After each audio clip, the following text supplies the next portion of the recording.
welcome back to The Composer's Life. I took quite a break there, and I apologize for taking so long to come back. During this time, I've moved to a new country and took some time to adjust to a new schedule in life, but I'm back for good and moving forward, going strong with this podcast. If you're new to this podcast or it's been a while since you've listened, the goal of The Composer's Life is to cover different topics of composition, what it's like being a professional composer, and things that I'm learning as I pursue my career. In my most recent episode, I was teaching how to compose with music theory, and I said I was going to show you my theme and variations, which I have not yet completed. I also want to veer away from teaching people how to compose music because I want this podcast to be more about things that will help you as a composer, not necessarily teach you how to compose music. If you're interested in lessons and learning, I can make an episode where I can tell you about resources that you can use to learn. But rather than teach again, I would like to discuss things that I want to study more myself and that I think would help you in your pursuit of being a composer. The way I choose topics is through my own studies, work experiences, or things I'd like to learn more about. I will also do an occasional interview with other professionals. Every episode, I'll share a blip on what I've personally been working on and then go into the topic of the day. If you have any topics you'd like covered on this podcast, my email is nadiammayer@gmail.com, which I've written in today's episode notes.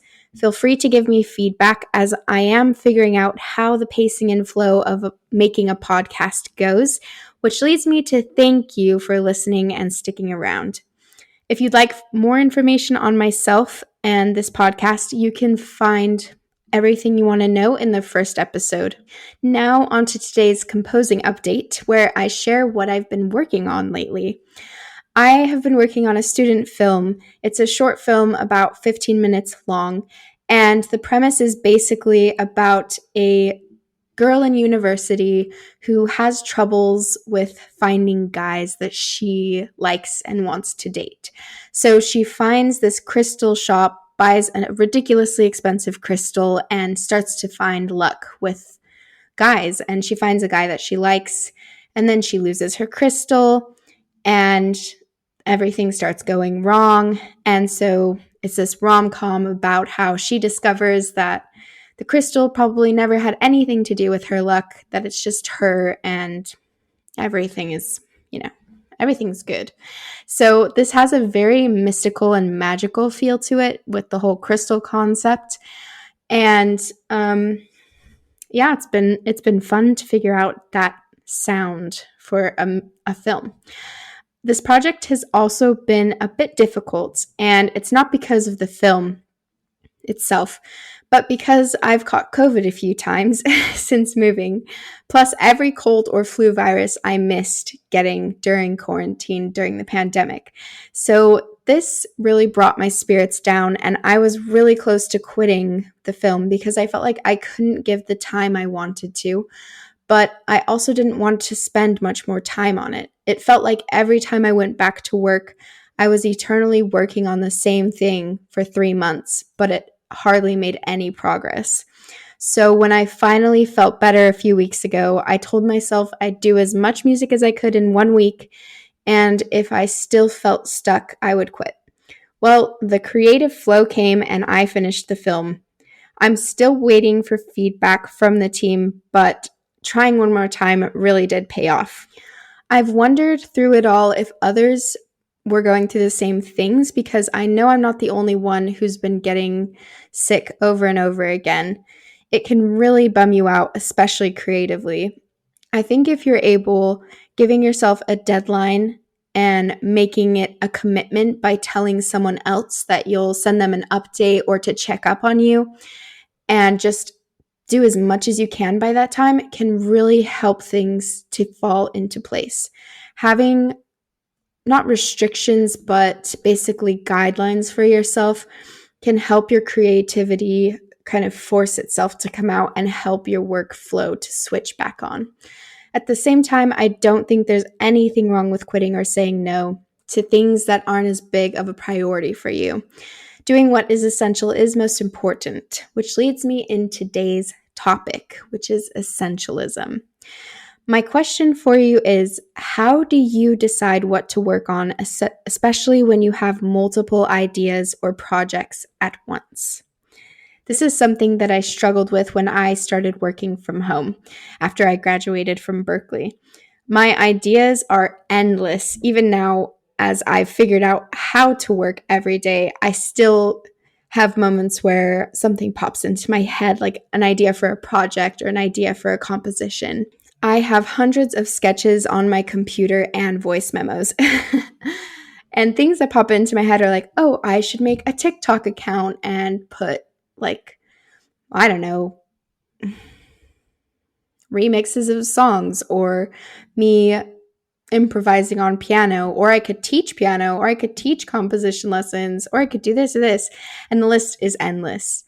And after I graduated, I asked myself, where do I even start? I got some great advice to read some business books, both about music business, but also just general business, because the fact is, composers have to not only think creatively, but think as entrepreneurs. One of the books that I read helped me to shape what my everyday looks like. It's how I decide what the most important project is to invest my time in. And it's a book called Essentialism by Greg McKeown. I think that I pronounced that wrong, and I apologize for that. But his book and name is written in the description, so you can find it yourself. I'm going to read a quote from it that really stuck with me. Essentialism is not about how to get more things done. It's about how to get the right things done.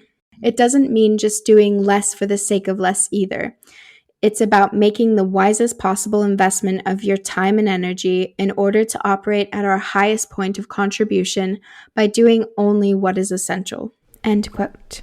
When you think about it, Western society has really taken a plunge into more is more. The more work you do, the more successful you are. The more things you do, the more impressive you are, or more wealthy or successful or influential.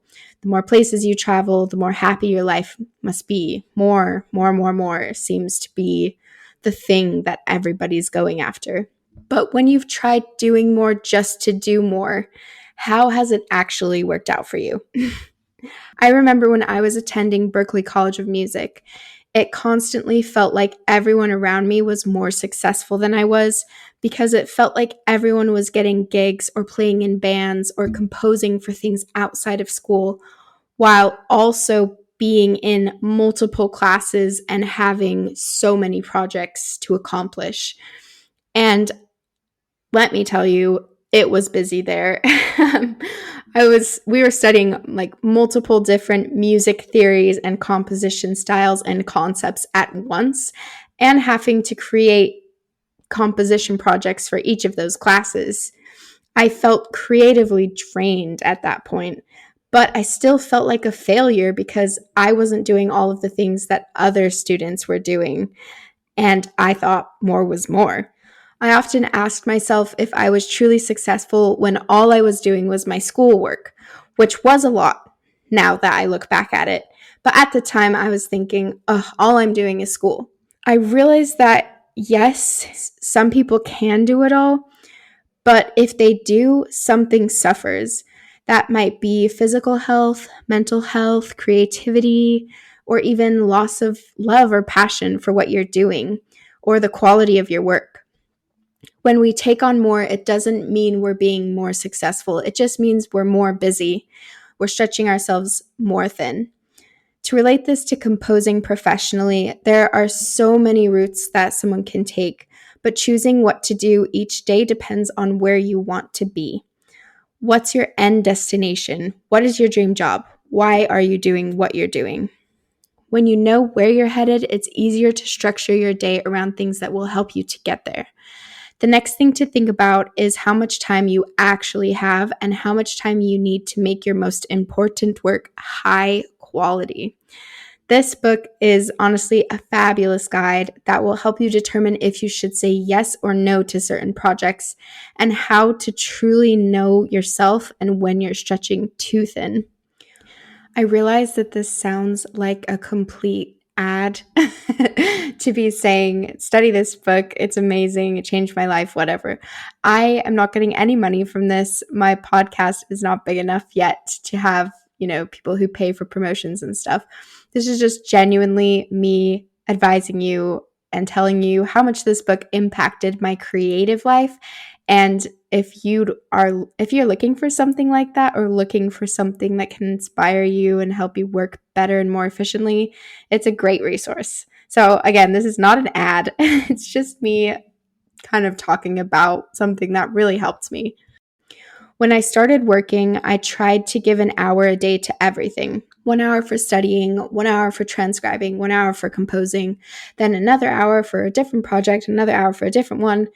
And I was almost trying to keep the same amount of work and schedule as if I was still in university, just trying to do everything at once. I realized after reading Essentialism that I didn't need to work that way, and that way of working just doesn't work for me. Maybe it does for other people, but I don't know why I was still doing that. But when I broke it down, I could decide what my priorities were based on my goal, which is to be one of the greatest film composers in the world, and then decide from there what the most efficient things were for me to work on every day. So the way I work has changed from trying to do a little bit of everything every day. Now I just focus on one project every day. That doesn't mean I only do one thing all day long. Sometimes I do two things. Like today, I worked on a short film composing for it, and I'm working on this podcast. But it just helps me to kind of strain out all the things that don't really matter and just have space to work on one thing at a time. And that also makes my work higher quality. You might have a completely different way of working than I do, and that is okay. We're supposed to be different. The whole point is, read this book. Your time is incredibly important, and so is your creativity. I want you to be successful, and I know that investing time into reading this has helped me work the most efficiently that I can. Remember that it's okay to say no. It's okay not to do more just because someone else you know is doing 10 projects and is crazy busy, or your best friend talks all the time about how they never have a break at work and they seem super successful. More doesn't equal success. Smart work equals success. With that, I hope you got something out of today's episode. The book name and author, again, Essentialism by Greg McKeown, is in my bio, along with my email address if you have any feedback, questions, or topics you'd like to hear about.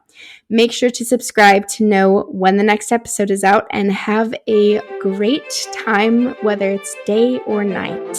See you next time.